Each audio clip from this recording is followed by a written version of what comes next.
फरिश्तों की दुआ और याकूत का महल। हज़रत अबू सईद खुदरी रज़ी अल्लाह अन्हु से रिवायत है कि रसूलुल्लाह सल्लल्लाहु अलैहि वसल्लम ने इरशाद फरमाया कि जब रमज़ान मुबारक की पहली रात होती है खोल दिए जाते हैं और इन दरवाज़ों में से कोई दरवाज़ा भी रमज़ान के आखिर तक बंद नहीं किया जाता और कोई मुसलमान बंदा ऐसा नहीं है कि रमज़ान की रातों में से किसी रात में नमाज पढ़े, तरावी पढ़े, कोई नफिल पढ़े,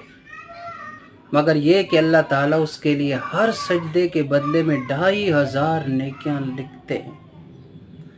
एक सजदे के बदले में। और उसके लिए जन्नत में सुर याकूत का एक मकान बना देते हैं जिसके 60,000 दरवाजे होंगे और हर दरवाजे के लिए सोने का एक महल होगा जो सुर्ख याकूत से बना हुआ होगा, आरास्ता होगा। फिर जब रोज़ादार रमज़ान मुबारक के पहले दिन का रोज़ा रखता है तो उसके गुज़िश्ता सब गुनाह माफ़ कर दिए जाते हैं और उस रोज़ादार के लिए रोज़ाना सुबह की नमाज से लेकर सूरज के डूबने तक 70,000 फरिश्ते अल्लाह ताला से मग़फ़िरत चाहते रहते हैं कि या अल्लाह इस रोज़ादार की बख्शिश फरमा।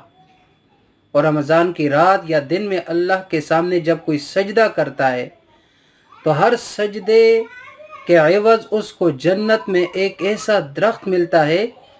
जिसके साए में सवार 500 बरस तक चल सकता है। इतना बड़ा सवाब लामुतनाही जिसका इंसान तसव्वुर भी नहीं कर सकता कि इतना बड़ा अजर अज़ीम एक रोज़े पर। और रोज़े पर जिस तरह हमारा